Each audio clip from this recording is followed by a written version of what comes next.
Hello, I'm Matt Watts, and I'm asking what's on your screen. We can live incredibly similar lives, go to the same school, do the same job, live in the same house, and yet still see completely different things when we look at the internet. For example, I recently watched the presidential debate between Donald Trump and Kamala Harris on YouTube, and I got really strange adverts. One was the actor Mark Wahlberg fully eyeballing the camera as if he was staring out of the screen at me and asking me if I'd like to pray with him. Considering I think the last film I watched him in was Boogie Nights, where he plays a porn star, that it felt strangely off-brand. And the other ad I saw was for manifestation, as in conjuring up things by thinking really hard about them.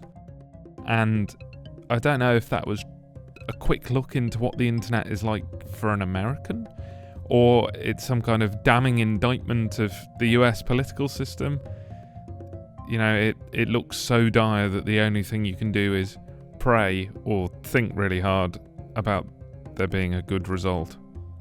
Anyway, we all see different things online, and that intrigues me, which is why I have this podcast, where I ask guests about their online interactions, experiences, and what exactly is on their screen.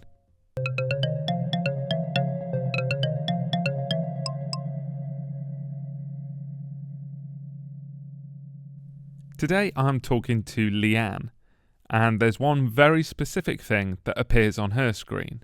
So how much of your internet diet do you think is Taylor Swift related? Probably about 90% of it. Wow. Yeah. I spend a lot of time on TikTok. A lot of it's because I work in social media, so I'm doing it for research anyway. But my own For You page is I just get it's constant Taylor Swift. I don't go on there for any other reason but to look at Taylor Swift. And it sounds like a significantly more positive version of the internet than I usually see. It is so wholesome. It's all about just hyping other people up. Someone posts their Eras Tour outfit. Oh my God, you look amazing. How did you make that? How many hours did it take? You're the best. You deserve to meet Taylor Swift. All that. It's just so positive. But it also sounds a bit all-consuming. Do you find that your time for other musicians is squeezed out? Yeah, I really have to seek out that content if I want to consume it. I have to make an effort to listen to other artists because it's just, I love Taylor so much. And there's so 10 albums, 3 or 4 re-recorded albums now as well. So I sometimes just feel, I need to listen to someone else. I should say that this was recorded in May 2024, so it was before the Eras Tour reached the UK. Anyway, for any Swifties listening, here's the important question. Favourite Taylor Swift album? There's so many, it's hard to choose, but first thought was Midnights, but 1989 is literally right next to it. Okay. Almost on par. How many times have you seen her live? Never. How many times are you going to see her 4 live? times. I'm seeing her 3 times in 3 weeks in June, which is going to be the best 3 weeks of my life. And then again in August. So I've got 2 months to sort of come down, be a human again, fix my emotional state and then go again. So how long have you been a Swift? I remember first listening to Love Story in about 2009 when I was probably around 12. And I was just wow. I saw the music video on MTV, I think. And I was like, she's a princess. This is amazing.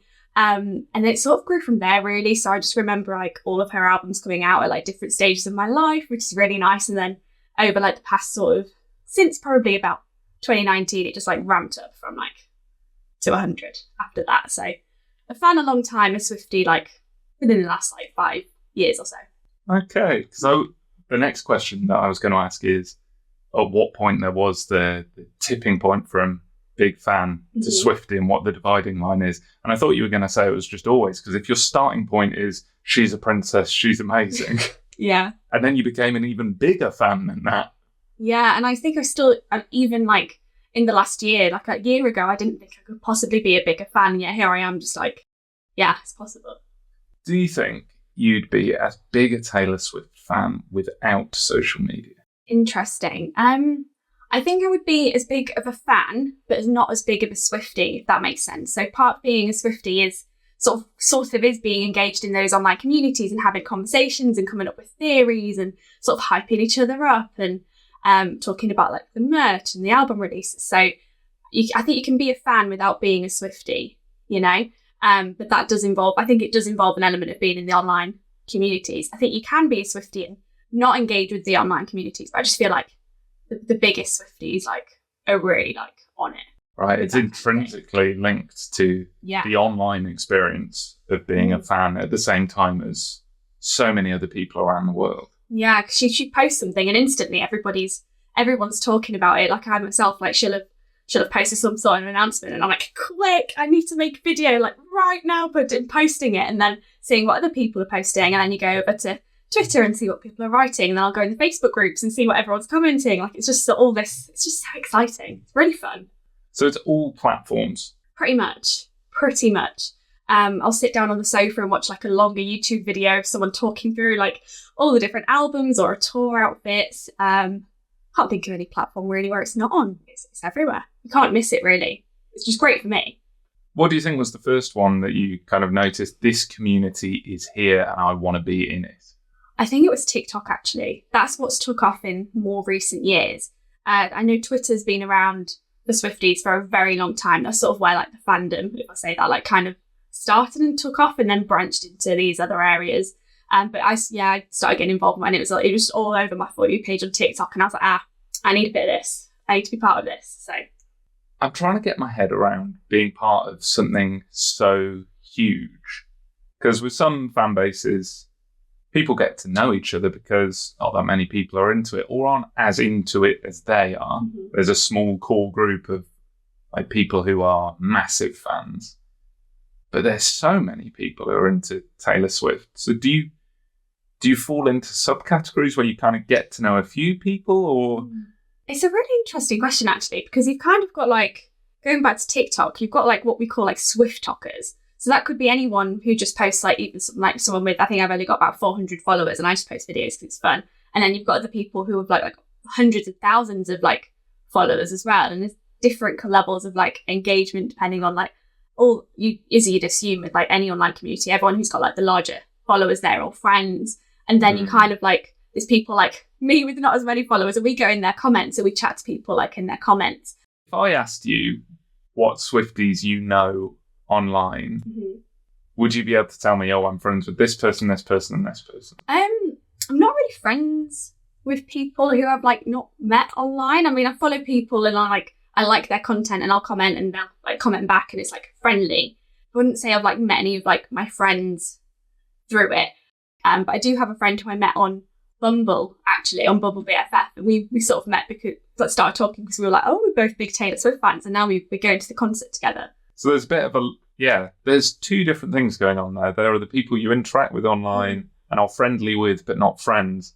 Then it seems like being a member of this club almost acts like a shorthand in real life. Like, and I've never had this, but being a football fan, you say, I support this team, and immediately people can chat. Suddenly there's something to talk about. Is that what it's like being a Swiftie? It is exactly like that. Like even at a work event, like I hear a conversation, they're talking about Taylor Swift instantly. I'm just like we're going to get on. Like you just know that you're going to be friends. That's interesting that you can know you're going to get on. Instantly. No doubt about it. Unless they turn out to be a bad person, fair enough. But most of the time they're not. Because she has such mass appeal, how can you know what someone's going to be like? What is your definition of a Swiftie? I guess it's someone who I probably recognise a bit of myself in them, like a little bit unhinged, a little bit like, I'm not sure you are unhinged. I don't think I'd describe you as that. So if you just keep asking me about Taylor Swift, you'll see the scale of unhinged just go. And now I'm intrigued. What do you think is the most unhinged element of being a Swiftie? It's all the theories. It's like watching, if you watch the Look What You Made Me Do music video from, what year was that? About 2017-ish? Taylor puts Easter eggs in like her music videos. So she's already said before that we're going to still in years to come looking for Easter eggs in that music video that tell us other things. So theories about different albums, references to different songs, references to past work, things that she might have said, things in her personal life, things about her cats. Like, it could be anything. We know everything about her cats and all sorts. That's a whole other thing. Hang on, what do you know about her cats? So you've got Olivia Benson, there's Benjamin Button, and there is another cat. Oh, what's the other cat called? I can't remember off the top of my head. But she has 3 cats. And there are clues related to that in a music video. In multiple. She got one of her cats from working on a music video set where the kitten was up for adoption that was being used in the video, and she was just like, right, I'm having him. I can see that you mean it's the depth of knowledge is vast, but also it sounds like those Easter eggs are really there. It's not just made up. Like, I mean, don't get me wrong. Some of the theories that people come up with on TikTok, I'm just like, you are reaching. That is just not going to happen. Like, she's not sat there and gone through the entire calendar and thought, well, she might have done. She's got a thing about the number 13. If the date adds up to 13, it's like, oh, something could happen. But some of the theories are a little bit like, no, that's not going to happen. But there's other things in music videos where what was the music video? I think it was a Midnight's one. And in the opening scene of one of the opening scenes of the video, there was a statue of Taylor, and on the bottom of that statue in Roman numerals said 1989. So we were all thinking 1989 is the next re-recorded album, and re-recording albums is a whole other thing I can go into. In the Midnight's Bejeweled video, there was more backstory. I can go on a million tangents, but each album has like a set colour. So in the Bejeweled music video, she goes into this lift, and all the buttons on the lift for different floors are in different colours in the order of her albums being released. And we were like, oh my goodness. So then she presses it was either the purple button or the blue button. We've got both our albums after that. We were like, right, we know which one, like the order of them now. Like, there's so many things to like delve into. And the outfits that she chooses, what nails she's wearing that day in like a paparazzi photo could tell us something. That's kind of the unhinged level I was kind of talking about that people look into. I'll tell you where my head was going while you were saying that, is the line I was drawing between unhinged and not unhinged was that this attention to detail is rewarded. It's real. She's put those things in there deliberately and you're interpreting them. Whereas you see online very similar behaviour from conspiracy theorists where that hasn't been put there, but they're reading these crazy theories into it, which seems unhinged. Yeah, that's not where I thought you were going to go with that. I'm not going to lie. But at least everything that, Taylor Swift is hinting to is part of it's part of work that she's got coming up. And I don't think it's the same level as I don't pay attention to the news or conspiracy theories, so I haven't got a clue what kind of things they say, but I'm sure it's not the same level. But that's really interesting. This seems like a far healthier expression of the same desire to understand more. Yeah. And to share it with other people. I think that is another parallel, but one very positive and one very negative.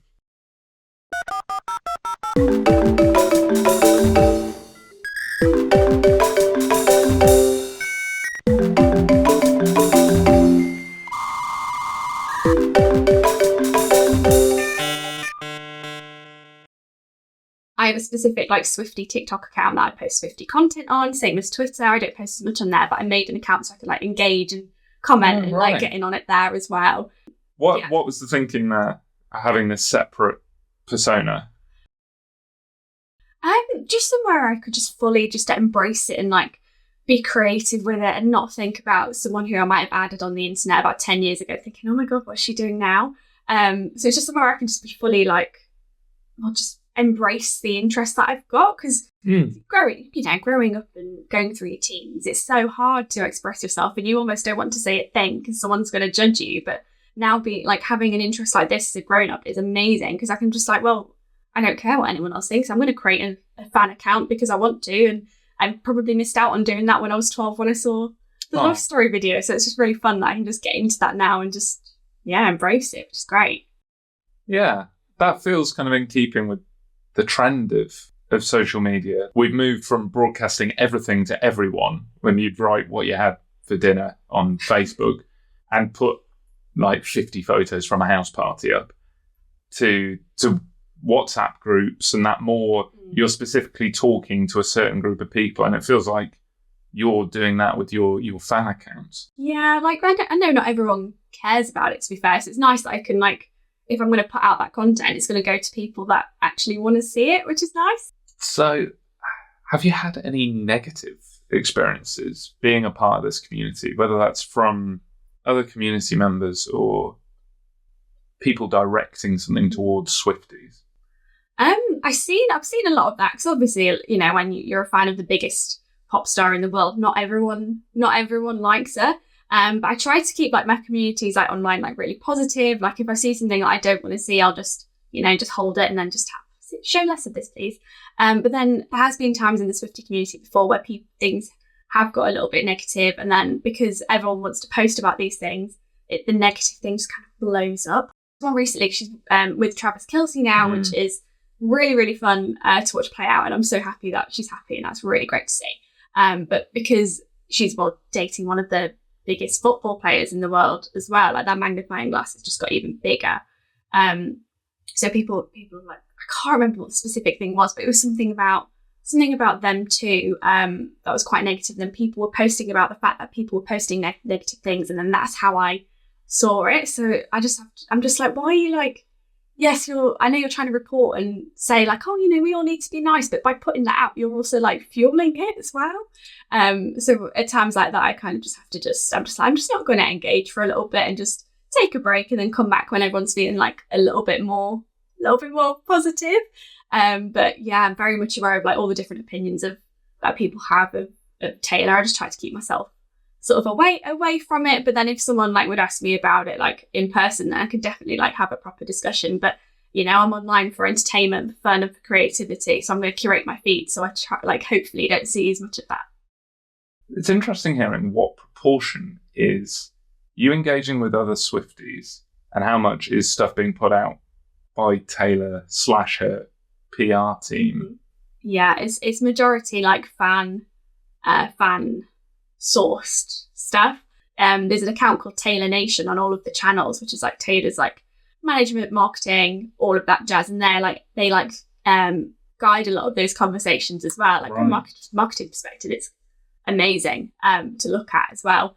Well, Taylor will post like announcements and things like that, whereas Taylor Nation will just be like, oh, like they really like know the language of the Swifties, and will be like, oh, let's talk about this, or they'll look at what we're talking about and then add something to that, and then they'll just obviously makes the conversation. Everyone wants a notice from them as well, so like a like, a retweet, or a reply, or a quote to me. Like as soon as Taylor Nation posts, I can't really be on Twitter because everyone is like replying to every single post that they're doing, trying to get a notice. I mean, I'd love to get one, but I don't think I have the energy to like reply to every single post that they do. You're a social media professional. I am. You're a big Taylor Swift fan. Yeah. When are you going to start working for Taylor Nation? Oh, tomorrow, if they'll have me. Now. Have they ever done kind of job adverts publicly? Oh, I'm not sure, actually. I've never seen one. Not while I've been like a massive Swiftie, but maybe I need to sign up for job alerts on LinkedIn. Are they on LinkedIn? I don't know. Where do you think it will all be in kind of 10, 20 years' time? Because you're right, it's a lot of energy. It's very dominant. Where people are on different platforms changes with the years. Do you think it's just going to continue, or? So I think the online communities have been around like ever since like Taylor started, like way back in like sort of 2006, and it's only got bigger, and that's over like nearly 20 years now. So I feel like it would probably just get even, like if it continues the trajectory that it's been on, it would just get even bigger, maybe move to different platforms. Like TikTok wasn't always around. That's kind of still a relatively new thing that we've all sort of moved to. I feel like we're called senior Swifties. I'm 26. I'm considered a senior Swiftie. I know. But a lot of Swifties online are like quite young, sort of like around like 12 and 16 are really quite young. So they're still like growing up with it. So I feel like when we've all, I don't know, apparently on our rocking chairs, they'll all keep coming and keep the content going. So I feel like it will get bigger, but her fan base is getting bigger. So I think it's really hard to say, but yeah, I think it's just gonna keep growing. Senior Swifties is rude.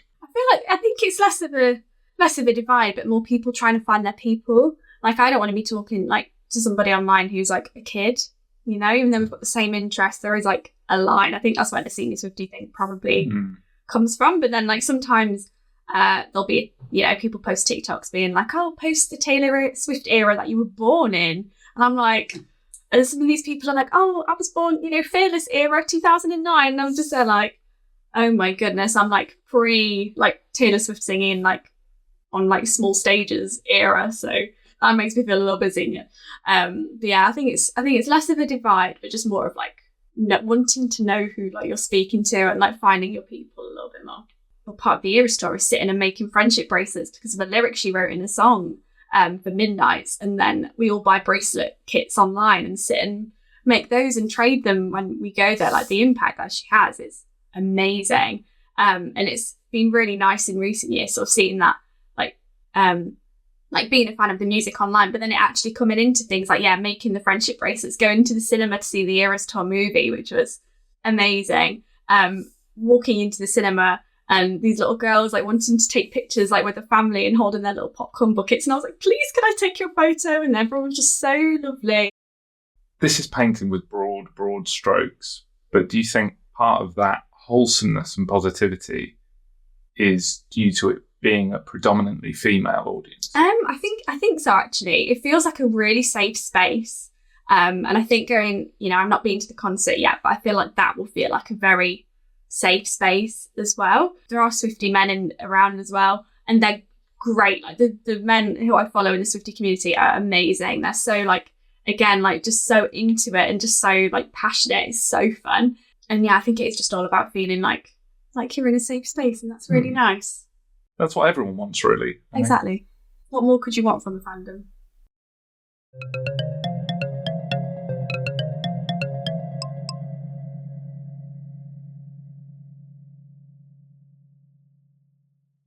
That was Leanne. If you'd like to see how much she enjoyed the Eras Tour, you can find her at Leanne's Version on TikTok. That's LeannesVersion.